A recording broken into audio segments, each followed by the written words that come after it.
Ted Bundy was not just any serial killer. His story is of manipulation and a chilling ability to blend into society while committing heinous crimes. Ted Bundy wasn't just a killer, he was a master manipulator. His charm and intelligence made him appear trustworthy, even likable.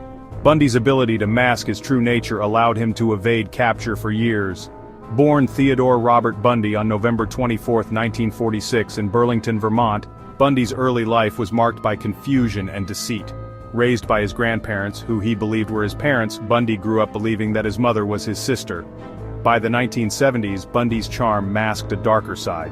He was a law student with political aspirations, often described as handsome and charismatic, but behind the facade of a promising young man was a predator, meticulously planning his next move. He lured women with feigned injuries and exploited their kindness.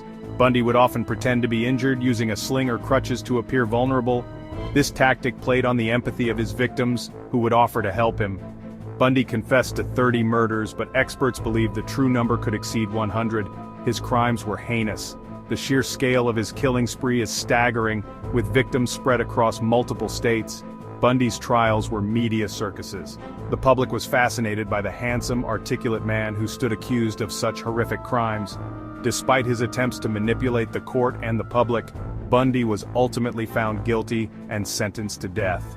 He was executed on January 24, 1989, in the electric chair at Florida State Prison.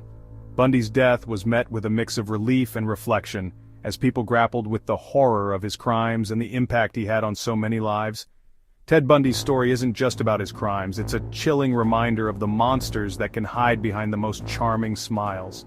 Stay curious, stay vigilant, because you never really know who's hiding in plain sight.